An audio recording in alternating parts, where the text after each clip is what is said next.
Bonjour à tous, bienvenue sur Paris Turf TV, l'émission du Quintet et du 5-5. Alors pour analyser ce handicap, j'ai à mes côtés François-Charles Truff. Bonjour François. Bonjour Christophe, bonjour à tous. Donc c'est un Quintet qui va se disputer sur la piste de Longchamp, lice à 0. Est-ce que ça peut avoir une importance, cette lice à 0 en début de saison? Oui, certainement. Avec toutefois cette réserve que l'an passé, on a dit exactement la même chose et on s'est aperçu que pas mal de chevaux qui avaient des places à la corde à l'extérieur ont réussi à revenir disputer l'arrivée. Mais d'une manière générale, le jour de la réouverture à Longchamp avec une lice à 0, mieux vaut se retrouver côté corde. Donc on va voir justement ta sélection. Est-ce que tu as suivi ce conseil? Exactement, parce que j'ai 3 chevaux que je détache un peu, qui me plaisent particulièrement. Je trouve que sur le papier, ils ont des premières chances. Et qui plus est, ils ont hérité d'une place à la corde plutôt favorable, ce qui renforce ma confiance. Alors tes 8 chevaux. Alors tout d'abord le numéro 5, Base, puis derrière le numéro 11, Mister Smart, puis le 15, Divin Léon. Ensuite nous avons le 8, Blue Panis, le 4, Sissif, le 7, Cantabrico, le 13, Al Murcab, enfin le numéro 12, Joe Devati. Alors tu as placé donc en tête le 5 Base qui va quand même effectuer sa rentrée. Oui, mais justement, c'est un avantage avec lui, car c'est un cheval qui court bien frais. Il a souvent très bien couru le jour de sa rentrée. Et si l'on regarde ce qu'il a réussi de mieux, notamment l'été dernier, dans des quintets, eh bien, il est très bien placé. Alors, il a hérité d'une bonne place à la corde.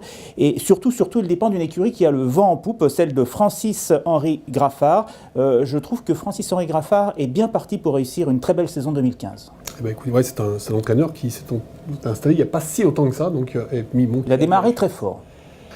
Deuxième position, tu as mis le 11 Mister Smart, qui, à mon avis, est bien placé dans les handicaps si on en juge ses bonnes valeurs. Très très bien placé, effectivement. Il a couru de bons lots. Alors c'est vrai qu'on pourra toujours faire remarquer qu'il s'est essentiellement spécialisé sur le sable. Sur la PSF, ouais. Mais au niveau des origines, rien n'interdit à ce qu'il réussisse sur l'herbe. Il a déjà couru à quelques reprises sur l'herbe, et très bien, en terrain très souple. C'est peut-être un concours de circonstances, comme le fait remarquer son entraîneur. Moi, je trouve qu'il est non seulement bien placé dans les handicaps, comme tu l'as dit. Je crois que c'est un Caldoun, hein. Il y a dans ses origines, donc c'est un cheval qui peut aller dans le terrain très souple, et je pense que la météo annonce un peu de pluie, enfin il y a beaucoup plus sur la région parisienne, il annonce le retour du soleil, mais la piste sera à mon avis souple. Ça fait des atouts pour ce cheval qui a quand même battu Petit Chevalier en lui rendant du poids, ce qui lui laisse quand même une petite chance. Oui, et c'est d'ailleurs la raison pour laquelle je trouve que Petit Chevalier n'est pas très très bien placé dans cette épreuve. Je le trouve un petit peu chargé, on ne l'a pas retenu, non sans quelques regrets, parce que c'est Guyon, mais à son poids ça va être difficile. Bon, alors là on a évoqué le cas de Petit Chevalier, j'aurais voulu t'en parler après, mais donc c'est parfait. En troisième position, tu as mis le 15, c'est Divin Léon, qui est le tenant du titre, je crois. Exactement, le tenant du titre.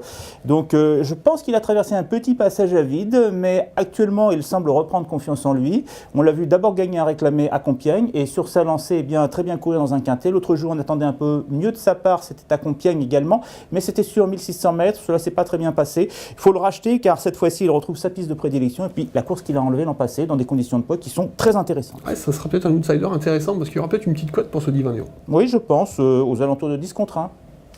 En cinquième position, ou quatrième position plutôt, le Blue Panis, c'est le numéro 8.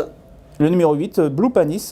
Donc, ouais, ça c'est un cheval qui à mon avis, est en plein sur sa distance. En plein sur sa distance et en plein dans son terrain. Il adore les pistes très souples. Il est en forme. Ses dernières courses sont bonnes. Donc, il a hérité d'une place à la corde très convenable. Et si tout se passe bien, il devrait une nouvelle fois être dans l'emballage final. On peut penser que c'est même presque un point d'appui dans cette épreuve. Oui, il fait partie des chevaux sur lesquels on peut s'appuyer dans un quintet pour jouer au quintet. Oui, absolument. Ensuite, tu as mis le 4 Sissif, et justement à ce sujet, on va écouter Jules Suzini. Alors Jules Suzini, il est agent de jockey, et il a 3 de ces jockeys qui prennent part à ce quintet. Alors on va l'écouter, c'est 3 chances. On va commencer tout d'abord avec Tony Picon qui sera associé à Travertine. Qu'est-ce que vous pouvez nous en dire ? Écoutez, Travertine a fait une bonne rentrée l'autre jour. Sous 62,5 kg, finit 5e. On sait que les chevaux de Christophe Lautoux ont une bonne marge de progression. Là, il porte 61 kg, donc il a une chance tout à fait régulière pour faire l'arrivée, si ce n'est prétendre au meilleur classement. Antoine Hamelin sera associé à Al Murcab qui a très bien couru la dernière fois. Oui, alors Al Murcab, c'est un cheval qui a fait une bonne rentrée à Saint-Cloud quand il est 8e. Il était un petit peu enfermé, ils l'ont monté sagement. Là, il a gagné la dernière fois en refaisant le champ de course très plaisamment, même si l'écart à l'arrivée n'est pas énorme.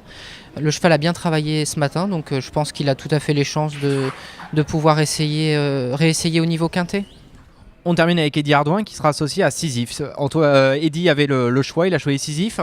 Tout à fait, Eddy avait le choix. C'était assez difficile, mais il a gagné 3 quintets avec Sisyphe. Il pleut, le terrain va être bien souple. C'est un cheval qui l'autre jour a très bien fini 6e pour sa rentrée. Donc il n'y a pas de raison que cette année on ne parle pas de lui dans les quintets, voire dans les très gros handicaps cet été. Alors François, sur les chances de Sisyphe, est-ce que tu es d'accord ? Absolument, et j'ajouterais donc sur ce qu'a dit l'agent de jockey, M. Susigny, que sa rentrée qui était très bonne a été effectuée sur 1600 mètres, c'était un peu court, et cette fois-ci, il sera encore mieux sur 2000 mètres. J'aime beaucoup aussi le numéro 13, Almurka, car l'autre jour, c'est vrai, il a refait le champ de course, on l'a vu caracoler à l'arrière-garde, et venir balayer ses adversaires dans les dernières foulées. C'est vrai qu'il ne battait pas des foudres de guerre, mais le style de cette victoire était très convaincant, donc méfiance, c'est un cheval qui est visiblement sur la montante.